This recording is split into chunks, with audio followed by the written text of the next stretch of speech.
Bonjour à toutes et à tous, bienvenue sur Event News TV. Le Front populaire ivoirien Tendance Sangaré à Boudramana organise son 4e congrès ordinaire les 3 et 4 août 2018 à Mossou, village de Simone Gbagbo, l'ex-première dame de Côte d'Ivoire. Ce rassemblement verra certainement la réélection du président Laurent Gbagbo, président du Front populaire ivoirien. Pour en parler, nous recevons Maurice Nyagne Yadou, il est vice-président du Front populaire ivoirien et directeur de campagne adjoint du président Laurent Gbagbo.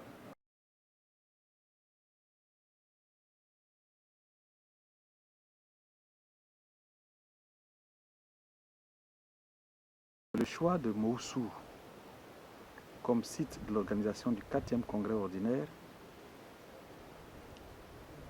est un choix qui respecte au plan historique certains réflexes. Madame Simone Gbagbo est une militante, mais plus qu'une militante, un membre fondateur du Front populaire ivoirien. Aujourd'hui, nous savons tous, ivoiriens, militants comme non militants du FPI, la situation qu'elle traverse. Organiser le congrès, le 4e congrès ordinaire dans son village est le témoignage de l'affection, du respect et de la considération, aussi bien que de la loyauté et de la fidélité envers elle et envers son combat politique. C'est un symbole fort qui veut dire que les leaders qui sont engagés pour une lutte idéologique et politique ne sont jamais seuls. On ne les abandonne jamais quand surtout ces leaders sont dans des situations comme celle qui est la sienne. Nous sommes heureux d'être à Mossou et j'invite tous les militantes et militants du Front populaire ivoirien à affluer vers Mossou pour certes notre 4e congrès ordinaire, mais pour la fêter de façon extraordinaire comme elle mérite.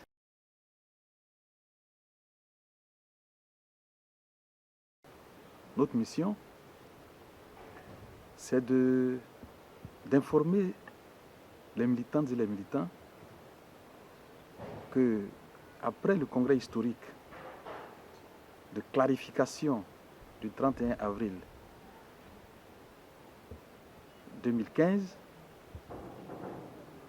nous nous retrouvons de nouveau, cette fois à Mossou, pour réélire notre président, le président Laurent Gbagbo, au poste de son parti, c'est-à-dire de son instrument de combat politique pacifique. Alors, cette élection a une signification. Quelle est cette signification?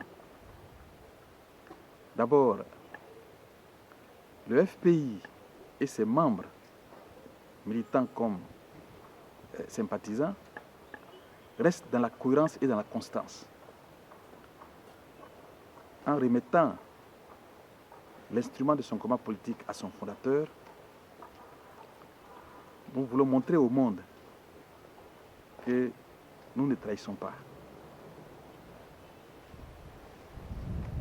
Notre mission, c'est de faire en sorte que tous les membres statutaires électeurs puissent venir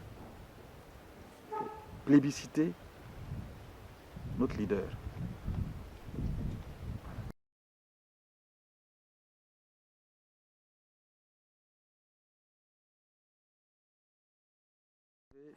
En tant que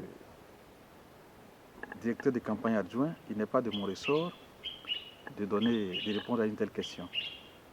Cette question relève des décisions des instances de direction du FPI. Et je crois que quand le problème sera posé, la question sera posée à ces instances, vous aurez la position du Front populaire ivoirien.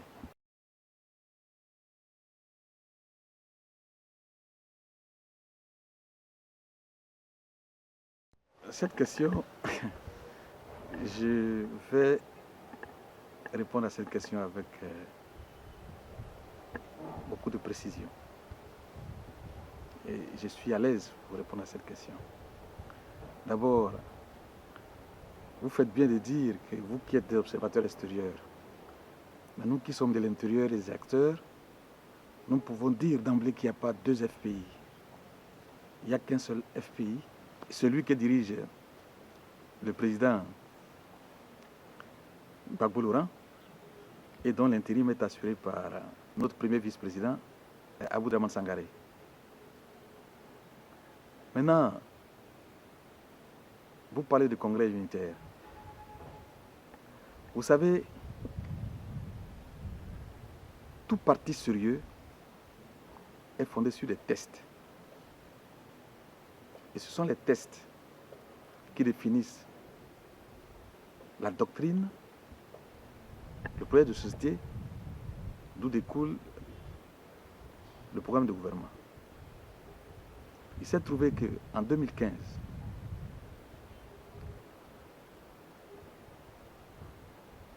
le président d'alors a voulu dévier de la ligne idéologique et l'ensemble des structures des militantes et des militants à Mama, le 31 avril 2015, ont réglé les problèmes conformément à nos tests. Le FPI, au cours de ce congrès, a reconduit son président historique à la place de président du Front populaire ivoirien. De facto, on ne peut plus parler de deux FPI. Il n'y a plus qu'un seul FPI. La ligne idéologique est restée celle que les fondateurs ont définie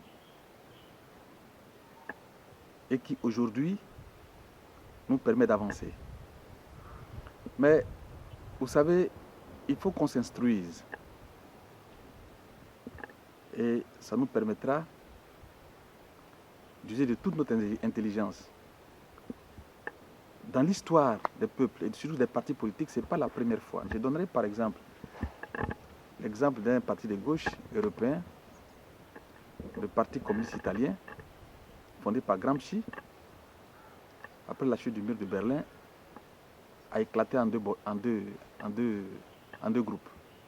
Un groupe qui est resté fidèle à la ligne de Gramsci, un autre qui allait former le PDI. Je crois que ceux qui ont voulu dévier de la ligne idéologique qui est la nôtre, socialiste, démocratique, auraient eu l'élégance intellectuelle de constituer les partis. Et c'est en cela que je loue la hauteur intellectuelle d'un homme comme Amadou Koulibaly, qui lui est parti du FPI en constituant son parti. Mais vous savez, ce comportement n'est pas tellement lié à un problème idéologique. Ce comportement est lié surtout, je pense, ça c'est mon avis, à une volonté de détruire le FPI de l'intérieur comme une mission qui lui a été confiée par des forces extérieures au parti, mais internes à la Côte d'Ivoire. Mais un parti qui est créé sur un socle idéologique fort ne peut trébucher. Et puis, vous savez, toujours en revenant à l'histoire, le FPI n'innove pas. Ces genres de déviations ont eu cours dans beaucoup de partis. Ce n'est pas toujours guidé par l'idéologie, surtout chez nous. La preuve aujourd'hui, tous les partis connaissent cette division voulue exprès par le pouvoir pour affaiblir Mais on peut affaiblir quelqu'un qui n'a pas une vision de son combat, qui n'a pas une idéologie qui guide son action. Actuellement, à un tel combat, les faibles tombent, et puis ceux qui sont les plus costauds en termes de foi au combat, dans le combat qu'ils mènent, continuent la marche. Donc, pour nous, parler de 2 FPI est un abus de langage. Le président a bien dit que je veux que vous soyez tous unis derrière Aboudraman Sangaré pour conduire le Front populaire ivoirien dans le combat qu'il mène. Donc, qui s'éloigne d'Aboudraman Sangaré s'exclut de lui-même, de facto. Vous comprenez? Donc il ne parle plus du tout de 2 FPI. Le FPI, c'est celui qui est dirigé par le président Laurent Gbagbo, que nous allons reconduire le 3 août au 4e congrès ordinaire à Moussou.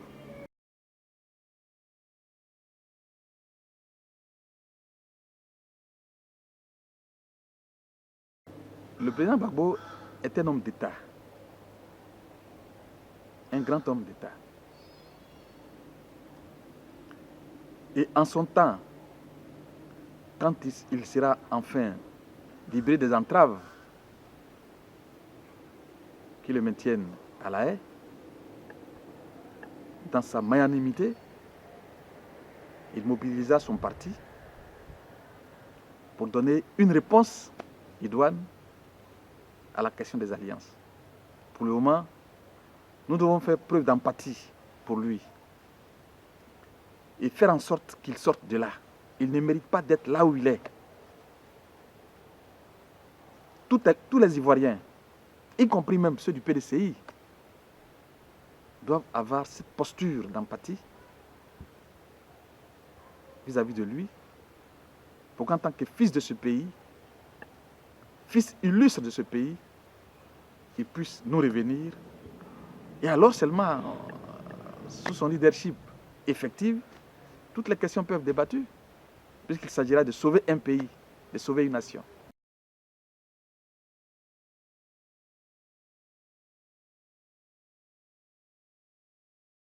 L'ambition que nous affichons pour en matière de mobilisation pour ce congrès sera au-delà de ce que nous avons vu à Gagnoa et même à Akouré. Parce que le congrès du FPI est toujours une fête. Et nous pouvons dire facilement, aisément, que nous attendons au moins 20 000 militants, naturellement avec les électeurs, au nombre de 6 000, qui viendront pour reconduire le président au poste qui est le sien. L'occasion de votre plateau pour lancer un appel vibrant à tous les secrétaires nationaux de région,